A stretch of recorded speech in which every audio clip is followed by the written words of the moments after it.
Jananayagan re-release விவகாரத்துல நடிகர் விஜய்க்கு ஆதரவாக மொத்தமாக காங்கிரஸ் தலைவர்கள் களமிறங்கி போஸ்டர்களை பதிவு செஞ்சுட்டு வராங்க. மாணிக்கம் தாக்கூர் ஜோதிமணியை தொடங்கி கிறிஸ் ஜோடங்கர் விஜய்க்கு ஆதரவாகவும் பேசிட்டு இருக்காரு. பிரதமர் மோடி அழுத்தம் தருகிறார், அதனால்தான் ஜனநாயகனுக்கு சிக்கல் ஏற்பட்டுள்ளது. இந்த படத்திற்கு அரசியல் சாயம் பூசுகிறார்கள், அதன் அடிப்படையில் தான் பிரதமர் மோடி இந்த படத்திற்கு அழுத்தம் கொடுக்கிறார் என்று சொல்லியிருக்காரு. முடிந்தால் அரசியல்வாதி விஜயை எதிர்த்து நில்லுங்கள், உங்கள் நெஞ்சுயிரை காட்டுங்கள். நடிகர் விஜயின் ஜனநாயகன் திரைப்படத்தை சுற்றி உள்ள சர்ச்சை அரசியல் அதிகாரத்தின் தவறான பயன்பாடு குறித்த கவலைகளை தூண்டியுள்ளது.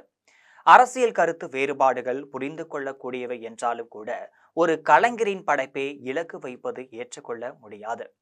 அரசியல் ஆதாயத்திற்காக திரைப்படங்களுக்கு தணிக்கை செய்வதை தமிழ்நாடு மக்கள் பொறுத்து கொள்ள மாட்டார்கள். கலை மற்றும் பொழுதுபோக்கு ஆகியவை அரசியல் போர்களில் காய்களை பயன்படுத்தப்படாமல் இருப்பதை நீங்கள் உறுதி செய்ய வேண்டும் என்று நாங்கள் கேட்டுக்கொள்கிறோம்.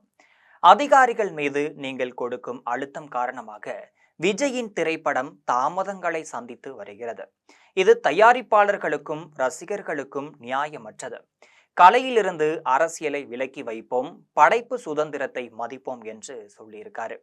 மோடிஜி நடிகர் விஜயை அல்ல, அரசியல்வாதி விஜயை எதிர்கொண்டு உங்கள் 56 அங்குல மார்பு என்ற கூற்றை நிரூபிங்கள். உங்கள் மிரட்டல் அரசியல் தமிழ்நாட்டில் பலிக்காது என்பதை நினைவில் கொள்ளுங்கள் என்று நடிகர் விஜயை எதிர்க்காதீர்கள் என்று சொல்லியிருக்காரு. தமிழ்நாடு காங்கிரஸ் மற்றும் புதுச்சேரி காங்கிரஸ் கமிட்டியின் அகில இந்திய காங்கிரஸ் கமிட்டியின் பொறுப்பாளராக இருக்கக்கூடிய கிறிஸ் ஜோடங்கர் தெரிவிச்சிருக்காரு. கிறிஸ் ஜோடங்கர் காங்கிரஸ் எம்பி ராகுல் காந்திக்கு லெப்ட் ஹேண்ட் போல் செயல்படக்கூடியவர். அதேபோல் ஜனநாயகன் ரிலீஸ் தமிழ் மக்களை பாஜக அவமதிக்கிறது என்று பிரவீன் சக்கரவர்த்தியும் விமர்சனமும் செஞ்சிட்டு இருக்காரு.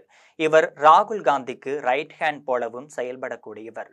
முன்னதாக காங்கிரஸ் எம்பி ஜோதிமணி செய்துள்ள போஸ்டில் ஜனநாயகன் திரைப்படத்திற்கு ஒன்றிய அரசின் கீழ் இயங்கக்கூடிய தணிக்கை வாரியம் சான்றிதழ் தர மறுப்பது கடுமையான கண்டனத்திற்குரியது என்று சொல்லியிருக்காரு. இது தமிழ் திரையுலகத்தின் மிகவும் நடத்தப்படுகிற தாக்குதல். நமது அரசியல் சார்பு விருப்பு வெறுப்புகளை தாண்டி கருத்து சுதந்திரத்தின் மீது நம்பிக்கை உள்ள ஒவ்வொருவரும் இதை கையாள வேண்டும். ஒரு திரைப்படம் என்பது பல கோடி ரூபாய் முதலீட்டில் நூற்றுக்கணக்கானவர்களின் கடின உழைப்பில் உருவாகி உள்ளது.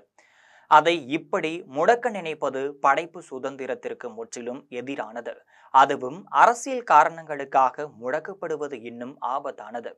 அமலாக்கத்துறை, சிபிஐ, வருமான வரித்துறை வரியில் தணிக்கை வாரியமும் மோடி அரசின் அரசியல் ஆயுதமாக்கிவிட்டது. இதை நாம் மௌனமாக வேடிக்கை பார்த்து கொண்டிருக்க முடியாது.